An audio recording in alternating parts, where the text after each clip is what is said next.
On a quiet Tuesday night in 2026, an astronomer in Hawaii noticed something that shouldn't be there. A rock, 3 kilometers wide, moving at 72,000 kilometers per hour, locked onto Earth.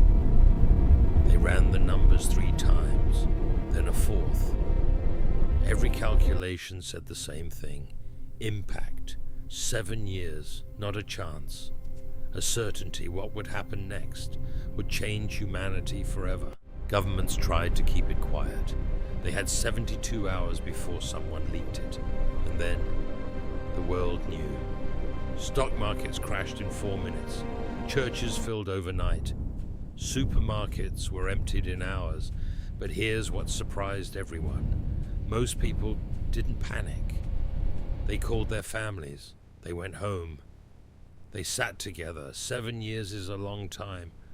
Long enough to hope, long enough to try. Every space agency on Earth was given one directive. Stop it. NASA, ESA, Roscosmos, China's CNSA. For the first time in history, they shared everything. Every secret, every technology, every budget. The plan was called Project Atlas. 6 nuclear-tipped spacecraft, launched in year 3, designed to redirect the asteroid just enough to miss Earth by a margin of 8,000 kilometers. It was the most ambitious thing humanity had ever attempted, and it had a 34% chance of working. Something strange happened in those 7 years. Wars stopped. Not because governments agreed, because soldiers went home.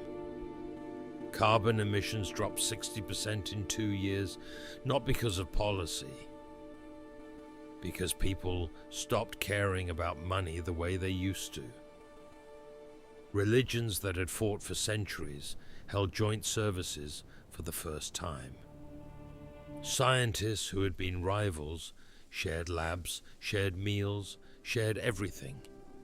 In the face of extinction, humanity became what it always could have been. The question no one wanted to ask was, why did it take an asteroid to get here? Year 3. The launch was perfect. Year 5. The spacecraft reached the asteroid. Year 6. The detonations fired, and the asteroid moved. Just not enough. The new trajectory showed impact in the North Atlantic Ocean. Not land, not a city. The ocean, which sounds better. Until you understand what a 3-kilometer rock hitting the ocean at 72,000 kilometers per hour actually does to everything. Within 2,000 kilometers of the coast, everything. The tsunami reached the east coast of the United States 4 hours after impact. It reached Western Europe 6 hours after. The waves were not 100 meters tall, they were 400 meters. Boston, gone.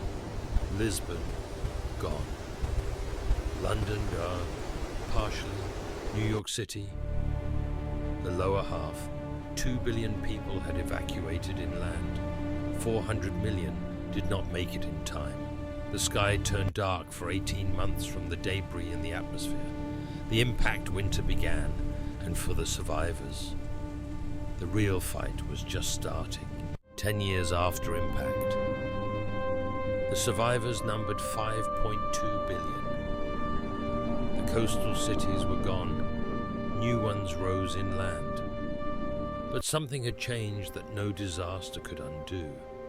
The borders between nations had been redrawn, not by war, but by necessity, by shared suffering, by the memory of what cooperation had felt like during those 7 years. The new world had no room for the old arguments, not because people were better, because they were too tired to fight over anything that didn't matter. And for the first time in recorded history, something that didn't matter was almost everything. Here is what the asteroid taught us. Humanity is capable of extraordinary things. Cooperation, sacrifice, unity, science, compassion, courage. We already knew this. We had always known this. We just needed something large enough to remind us. The tragedy is not that the asteroid hit. The tragedy is that it took an asteroid. This was What If Channel. Next time, what if Germany had won World War II? Leave a comment. Do you think humanity would have united without the asteroid hitting first? Subscribe. The alternate timeline drops every week.